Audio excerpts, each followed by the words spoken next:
So remember the other day, guys, we got the news that Joe Biden, in his interview with Robert Hur over the classified documents case into Biden, or the investigation, I should say, into Biden, we got news that the interview was a bit of a disaster for him, that he was confused, he couldn't remember things that he should have remembered, and we learned that he forgot the date that his son, Beau Biden, died. This was all the reporting at the time. Well, now this guy, Robert Hur, is talking in front of a congressional committee, and the entire transcript of the interview of Biden has now leaked. So let's dive into the specifics. I'll tell you what went down, and then I'll tell you what everybody's spin is. Okay, so Biden had repeated mental lapses during special counsel interview. So this is an Axios from Alex Thompson. In his 5-hour interview with special counsel Robert Hur, President Biden repeatedly mixed up dates, countries, and the timeline of significant events, including the years his son Beau died and Donald Trump was elected, according to his transcript of the interview reviewed by Axios.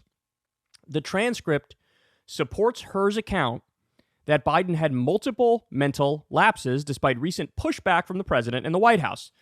So if you guys remember, Biden came out swinging when these news reports came out that the interview didn't go too well for him, and he was like, that's just a lie. It went fine. They're saying I didn't remember that. I remembered stuff. I was fine. I don't know what you're talking about. Okay, well now, you guys are going to get to make up your own mind by seeing the specific, most interesting parts of the transcript. And by the way, if you want, go read the entire transcript. But I'm going to give you here the juiciest parts, the most relevant parts. Hur is testifying before Congress on Tuesday in his first public remarks since the report on Biden's handling of classified documents became public in February. Over the course of the 2-day interview, which took place in the immediate aftermath of the October 7th Hamas attack on Israel, Biden repeatedly asked for help remembering certain important dates, and his lawyers frequently stepped in. Quote, "When did I announce for president? In 2019? He asked. Huh? Okay. If it was 2013, when did I stop being vice president? Guys, he was at the beginning of his second term as vice president in 2012. The beginning of his second term. He was still in office for quite a while. In 2009, am I still vice president? Homie, you just became vice president in 2009. Oh my God. Trump gets elected in November of 2017? Biden asked before someone noted it was November 2016.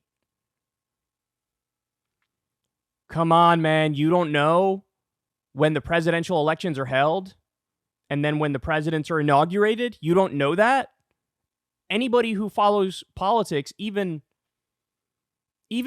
barely, right? Like just barely keeps up. Even they know that. Okay. Biden struggled to find the words for tax machine twice on the same day.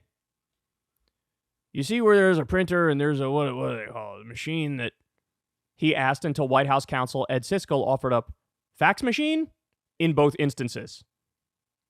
After the report was released, Biden disputed her statement that he didn't remember the year his son Beau died. So this is where most of the controversy is. Listen to this. When I was asked the question, I thought to myself, it wasn't any of their damn business, Biden said in February. The transcript, however, shows that Biden himself brought up his son, not her. And that he did have trouble recalling that Beau died in 2015 until the White House lawyer Rachel Cotton helped.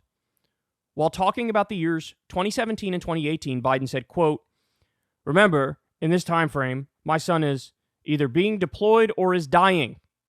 And adds, and so what was happening, though? What month did Beau die? Oh, God, May 30th, before Cotton offered that it was in 2015. So here's what happened. Biden says, as you can see here, he says, what month did Beau die? And then he says, oh, God, May 30th. So he gets that date. This date is correct. May 30th is correct. But he has to ask, was it 2015? And they go, yeah, it was 2015. And remember, earlier he says, while talking about 2017 and 2018, Remember, in this time frame, my son is either being deployed or is dying. So there's confusion right there. Remember, in this time frame, my son is either being deployed or is dying. That's confusion. Then he asks, what month did Bo die? That he says May 30th, so he gets the exact day right.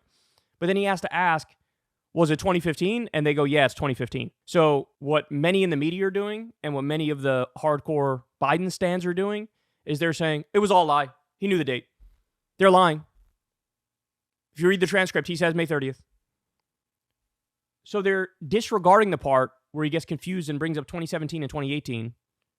And they're also disregarding that he had to ask, what was it, 2015, later on. I mean, look, if we can't have an honest reaction to the basic facts of a freaking transcript, what hope is there to ever have agreement on some shit? Like, come on. You can't look at this and say, yeah, it's a little concerning. You can't do that.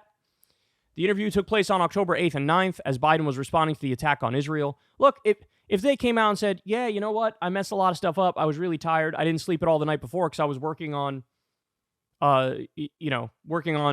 trying to help Israel repel the attack and whatever. Like, you're a president. That's a very crucial and critical moment in history. If you say, I literally didn't sleep that night before, I think everybody would have been like, all right, that's logical. But they didn't go in that direction.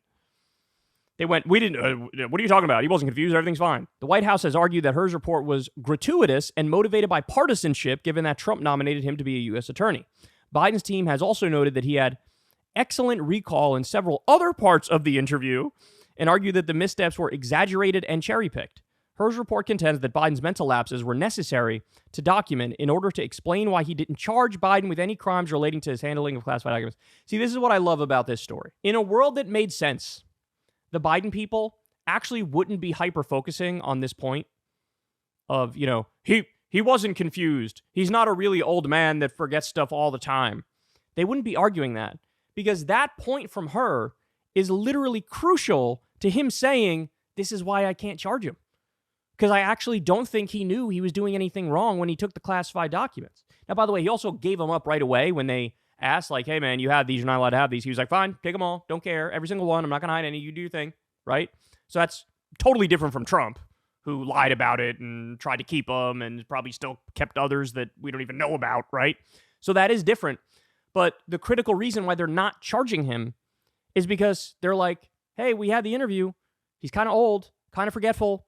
I don't sense any malicious intent here. This is not nefarious. So that's why I'm not going to charge him. And so that being a critical point to why he's not getting charged, instead of saying, like, taking that and running as a victory, what the Biden people are doing is contending, that's actually not true. He was perfectly with it every step of the way, and he remembers everything. Come on, man. Come on. Now, look, let's be clear. There's been a little bit of this narrative that has gone away or been reduced because we all saw Biden at the State of the Union. I don't know what sauce he was on, but I want some of that shit because he was more with it, more aggressive than I've seen him in a very long time. Wasn't nearly as Biden-esque in this speech as he normally is. So a little bit of that narrative of like, hey, he's like 2 seconds from death. A little bit of that narrative has gone away, right? But then when you read the transcript, you see what he was saying, and then you see how the Democrats are trying to swat it aside. It just strikes me as dishonest. It just strikes me as colossally dishonest. So, look, take it and run. The proper strategic move from the Biden White House would have been to just say nothing about any of this. Let the story come and go. Let it die. Because, oh, wow, another story about how Biden's forgetful and his brain doesn't work so well at the age he is. This is like the 14th story in that vein in a couple years, right? So it's just going to be another blip in the radar unless you guys hyper-focus on it and try to pretend like that's actually not true. Come on, man. We all could read the transcript. It's very, very clear. Hey, y'all, do me a favor and like and subscribe. It helps out big time in the algorithm. Click the bell as well for notifications when videos drop. And watch that video on screen right now. You know you want to.